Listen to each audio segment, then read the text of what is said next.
First game preview of the season, and it is loaded. Full breakdown of Notre Dame's matchup against Texas A&M coming up next.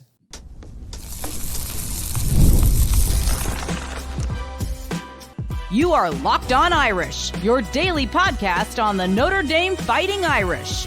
Part of the Locked On Podcast Network, your team every day.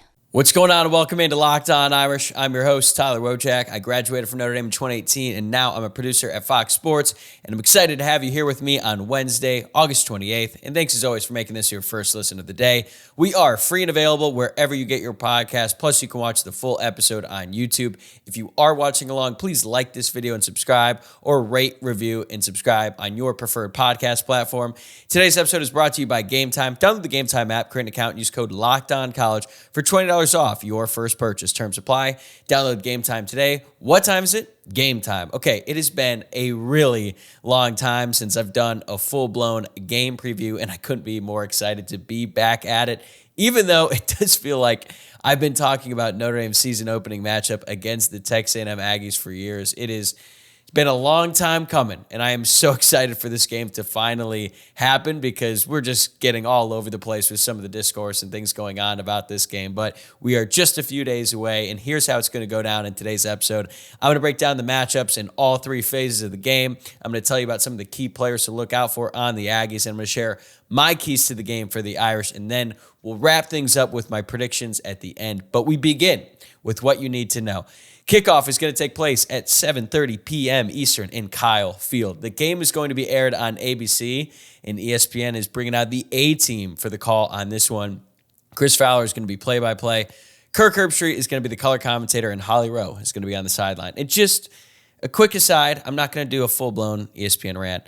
I understand why some Notre Dame fans don't love Chris Fowler after the USC game in 2022. I'm not going to argue with that. But the Notre Dame fans who hate Kirk Herbstreit because they think he hates Notre Dame, he doesn't.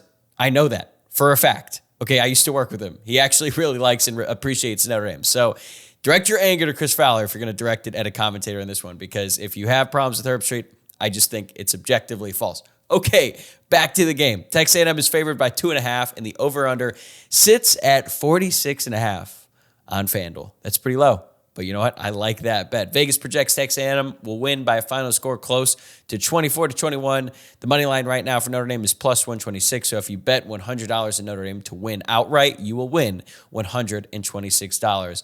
Okay, so when Notre Dame has the ball, Texas A&M is going to be on defense, obviously, and Jay Bateman is their defensive coordinator along with co-DC Jordan Peterson. But as we know, Mike Elko is going to have his fingerprints all over this defense as well. And all eyes are going to be on the matchup between Notre Dame's offensive line versus Texas A&M's defensive line. You've heard it before. Notre Dame is breaking in a brand new group. Combined 6 career starts. They've got a true freshman at left tackle. They've got a redshirt freshman at left guard. They have a center who's only started a few games in his career. Right guard Billy Strouth, who's a redshirt sophomore, only a few starts as well. And then Emil Wagner, who's also a redshirt sophomore, who will be making his first career start. Meanwhile, Texas A&M projects to have one of the best defensive lines in the entire country, led by number 11, Nick Scorton, the transfer from Purdue. He is a beast, both physically and in terms of his play. He's 6'4", he's 285 pounds, which is a huge defensive end. Like, that sounds like a defensive tackle, but nope, this guy is on the edge, and he can do it all. He's good against the run and the pass. He led the Big Ten in sacks last season.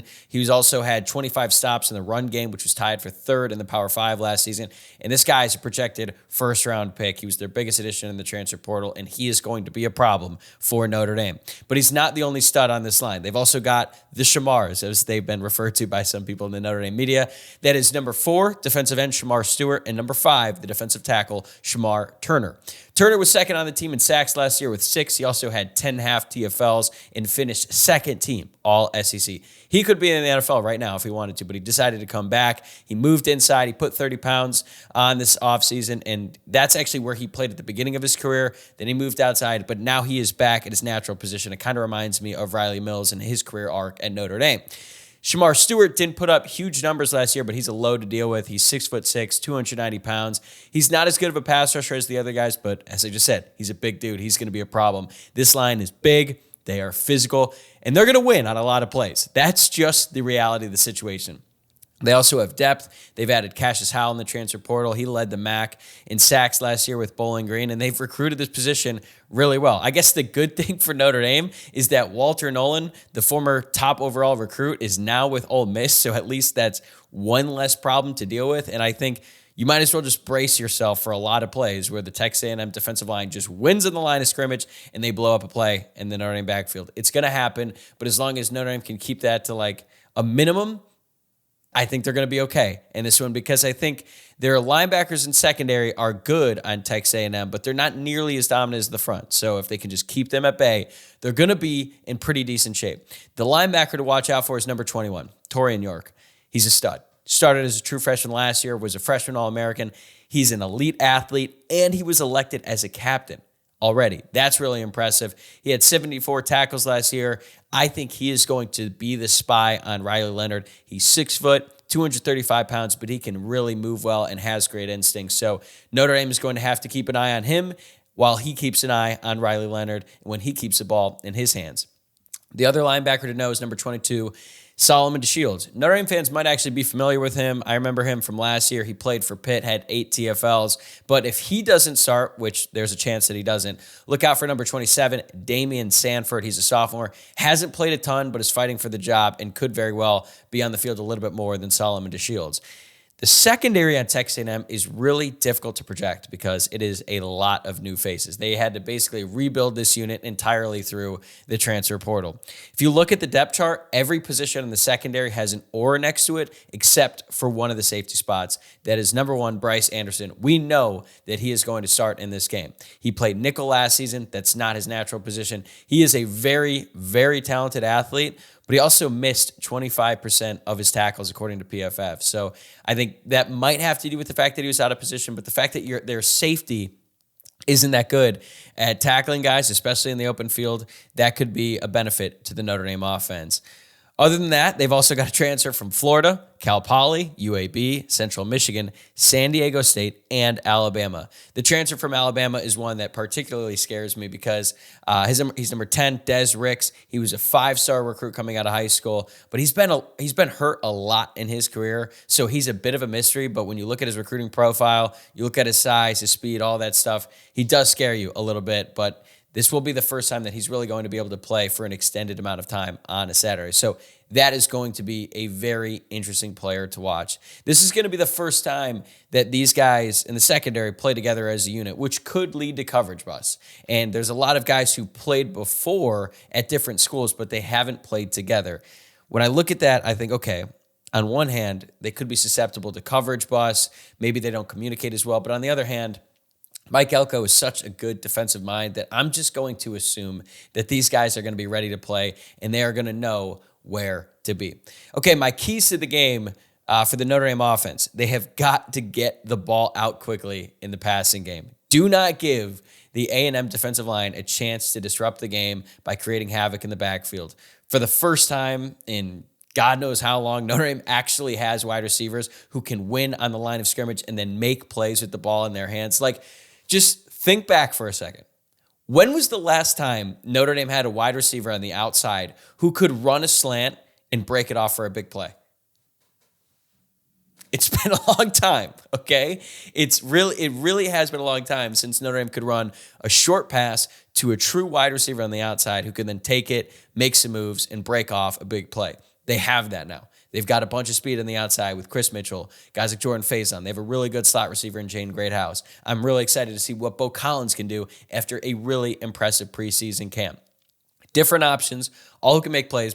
I didn't even mention Jaden Harrison, the transfer from Marshall. I think that Notre Dame is going to try to get the ball to them as quickly as possible on the outside and let them make plays in space, because if they try to do these long, drawn-out plays, that just gives more time for the Texas A&M defensive line to get in the backfield and wreak havoc. If they do try to dial up a long play downfield, which they're going to have to do, just try to chip the ends with the tight end, use the running back in pass protection, run play action to get them to hesitate, even if it's just for a second. I really do not expect Notre Dame to do 5-step drops or anything like that very often in this game, because it just doesn't really make sense. You have got to help out this offensive line as much as possible. And one way to do that is getting the ball out quickly.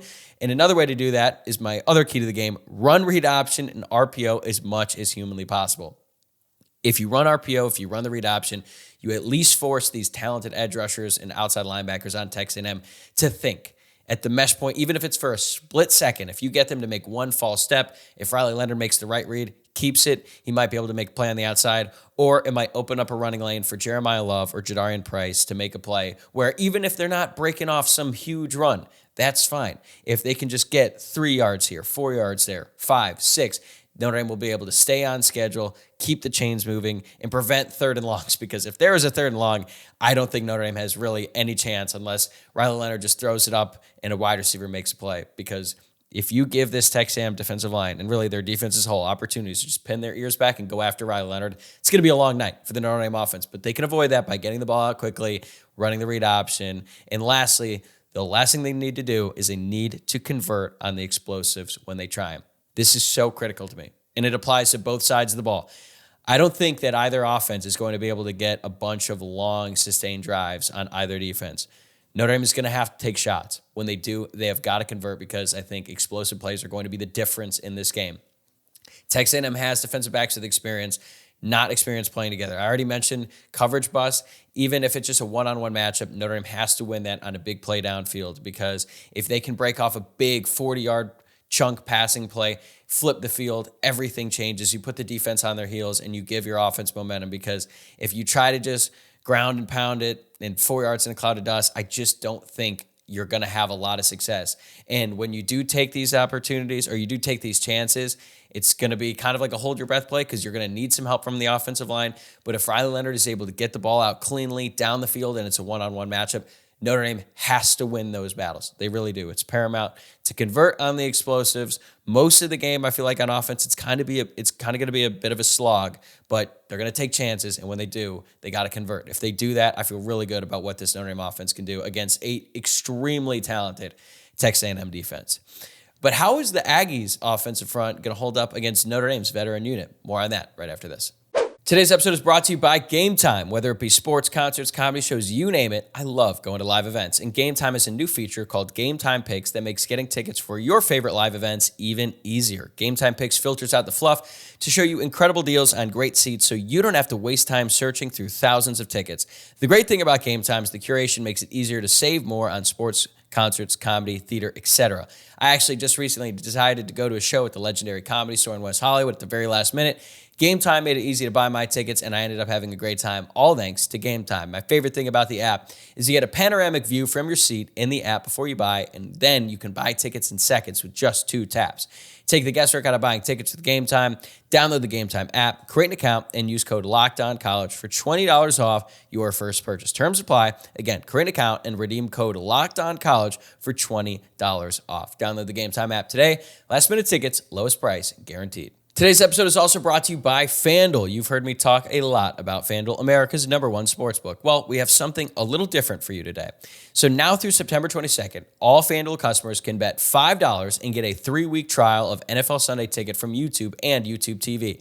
Then with the YouTube TV base plan, you'll be able to watch every regular season Sunday afternoon out-of-market game. All you need is a Google account and a current form of payment, and you can cancel anytime. I honestly cannot recommend this enough, especially during football season. I've had YouTube TV for years, and it's great. It's affordable, and this Sunday ticket option makes it even better. Like, what's better than watching your favorite team on Sunday? The ability to tune in to every other game to check in on your fantasy team while watching your favorite team get a win. Football season is so close. I'm so excited, and FanDuel allows you to get in the action like never before. Just visit FanDuel.com/lockedon to download America's #1 sportsbook. All right, now let's take a look at when Texas A&M has the ball. So Colin Klein is their offensive coordinator. They hired him away from Kansas State this past offseason. As you might recall, Marcus Freeman tried to hire Colin Klein away from Kansas State a couple years ago after Tommy Rees left, but it didn't happen. Well, oddly enough, before Texas A&M hired Colin Klein, they tried to hire Mike Denbrock away from LSU, but he turned it down to sign an extension at LSU. Well, he never signed that extension, which allowed Notre Dame to hire him, and now he is the Notre Dame offensive coordinator. So a lot of connective tissue here, but Colin Klein is a good offensive coordinator. That's why Marcus Freeman wanted to hire him, and this was a big get by the Aggies. So when we look at this offense, it begins and ends with the quarterback like it always does. That is number 15, Connor Weckman. He's a big dude, 6'3", 220 pounds, was 5-star prospect coming out of high school, but only has 8 career starts over his first 2 years. He started the first 4 games of last season before a foot injury wiped out the rest of his year. He did throw for 979 yards, 8 touchdowns, and 2 interceptions last year when he was out there, albeit against pretty weak competition. He absolutely shredded New Mexico and Louisiana Monroe, torched them.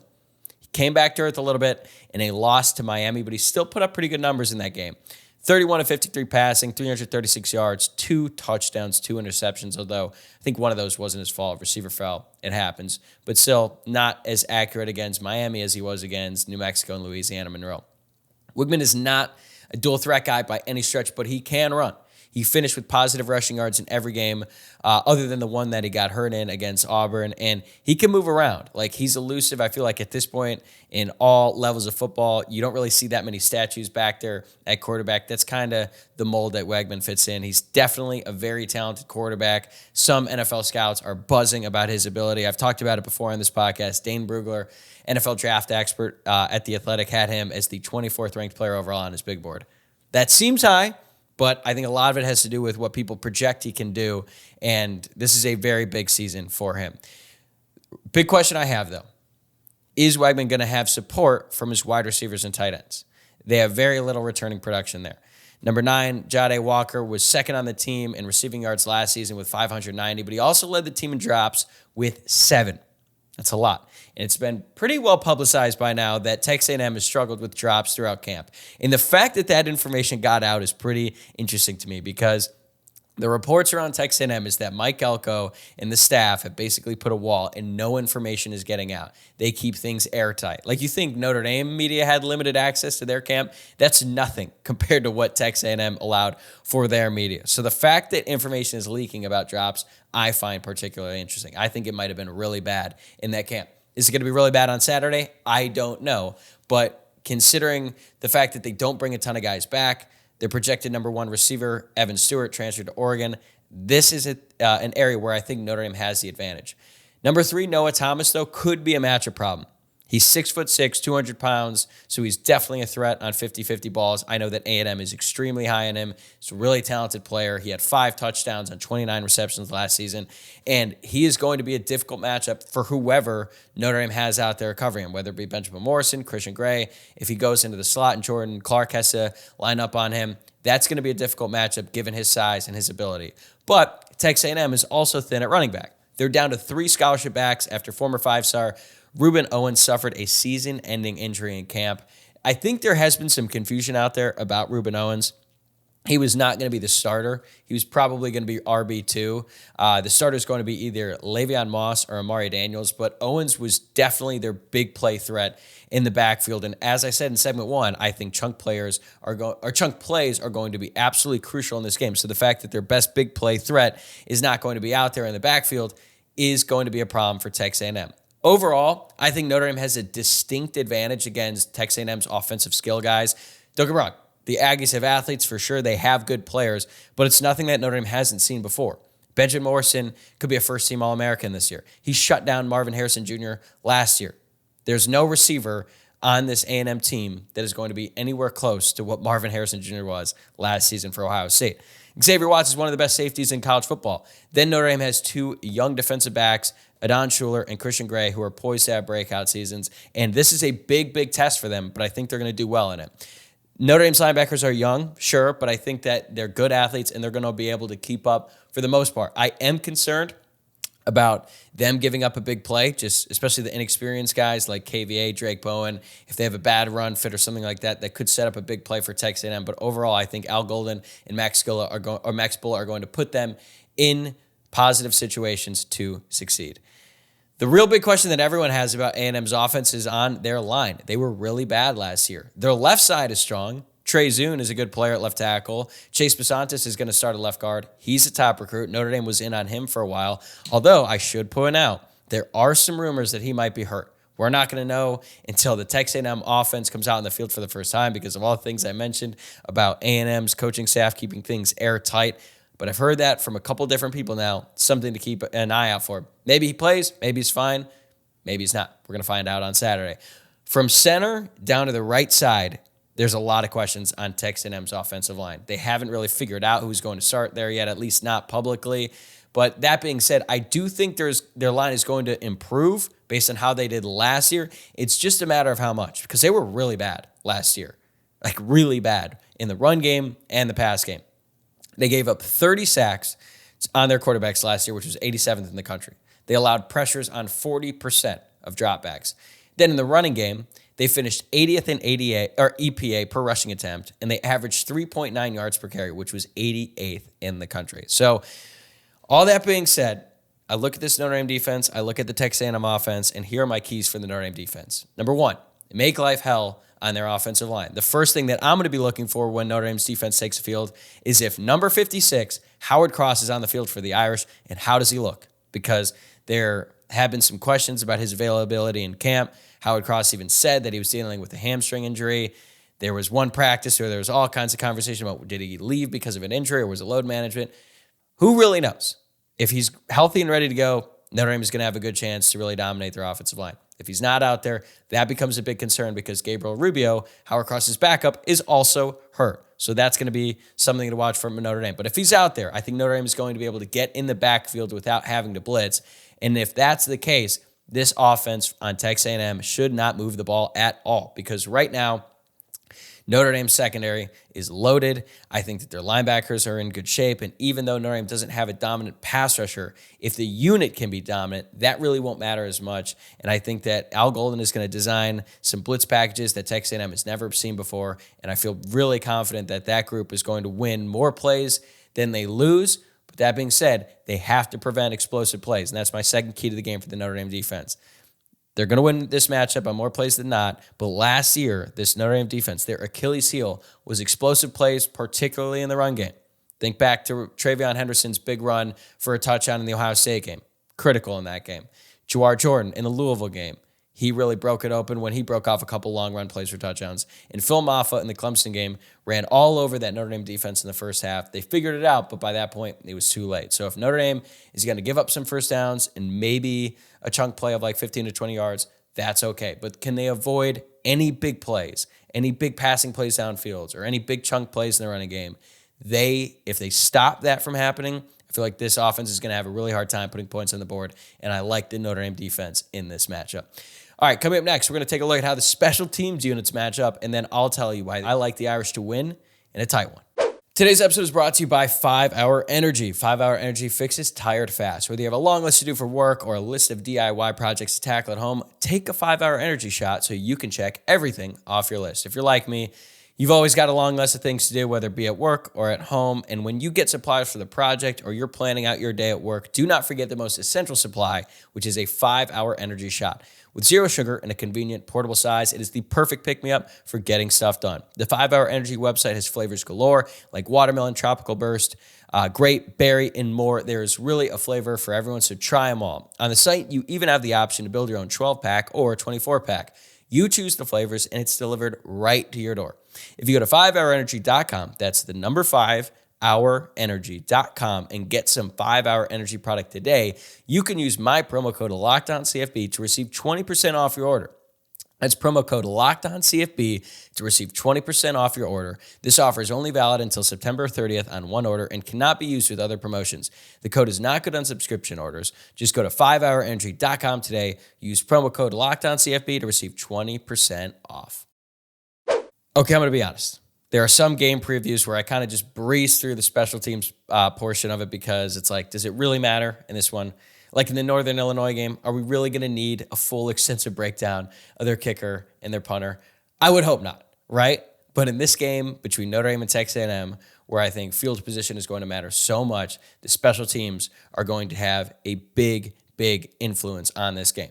So on the Notre Dame side, I think we're all excited to see what James Rindell, the Australian punter, can do in his first ever football game. Now, he's an older guy. He's certainly played in big-time sporting events before in his life, but I don't think he's been in anything like Kyle Field and what that atmosphere is going to be like on Saturday night. So I'm just going to come out right now. I'm going to get a head start on my predictions and say James Rindell's first punt is going to be a shank.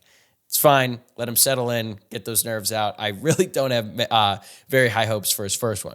But after that, I think he's going to be just fine. And could his odd kicking style cause a muff punt? I sure hope so.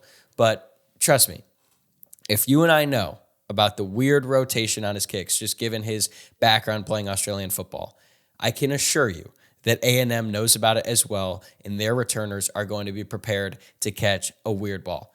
If they are able to muff a punt and Notre Dame recovers it in great field position, maybe that ends up being the difference in the game, but I do think that A&M is going to be prepared for it in this matchup. Now, there have been some concerns about Notre Dame kicker Mitch Jeter's consistency in practice throughout the spring and throughout the preseason.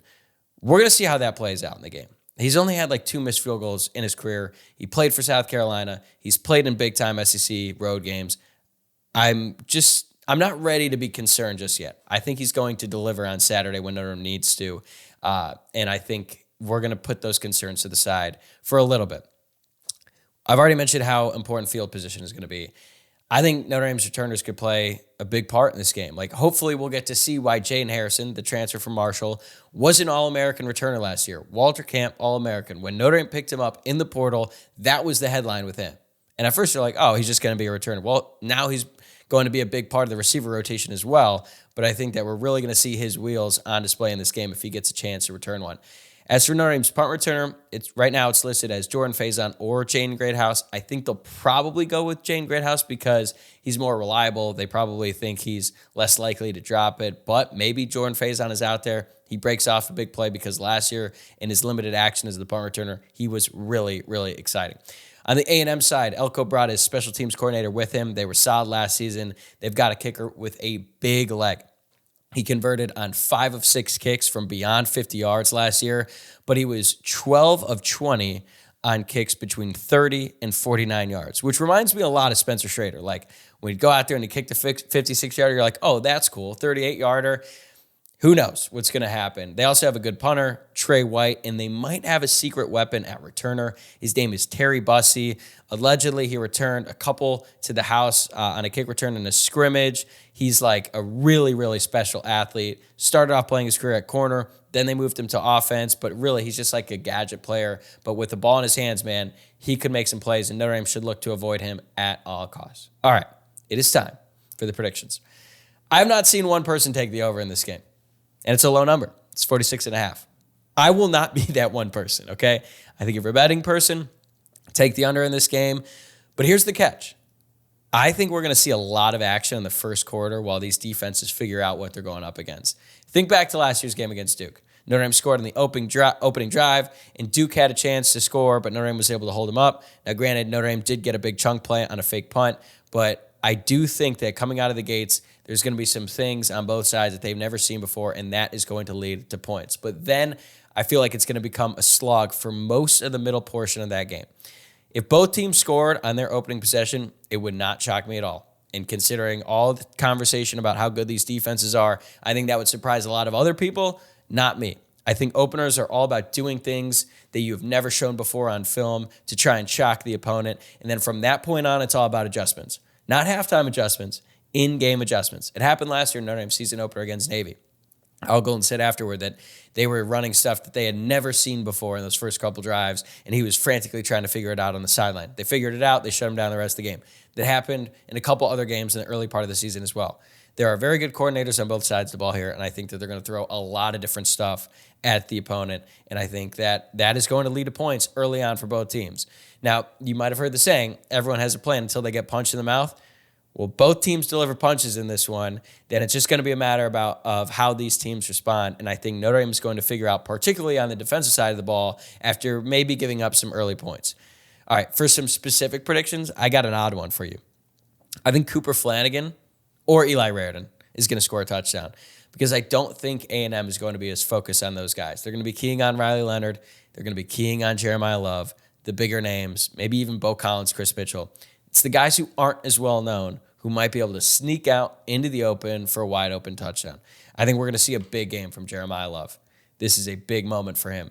He's had, there's a lot of hype around him going into the season. Texas A&M recruited him extremely hard coming out of high school. There was a point where a lot of people thought he would end up at A&M. He's with the Irish. This is his first game as running back one. I think he's going to have a big, big day. I don't have super high expectations for Riley Leonard in this one. I think as long as he just doesn't commit any critical mistakes or anything like that, he's going to be fine. The most important thing for Riley Leonard is going to be making the right decisions in the read option and the RPO game. And even if he doesn't put up any big numbers or anything like that, if he can just make the right decision more often than not, I think he's going to put Notre Dame in position to win this game. As for the final, I like the Irish 17-13. I think the defense is going to give up some yards in this one, but they're going to be able to hold them to field goals when they need to. Meanwhile, in the Irish offense, I think it's going to be tough to maintain long drives, but they're going to hit on a big play that's going to be in the difference. That's going to end up being the difference in this game.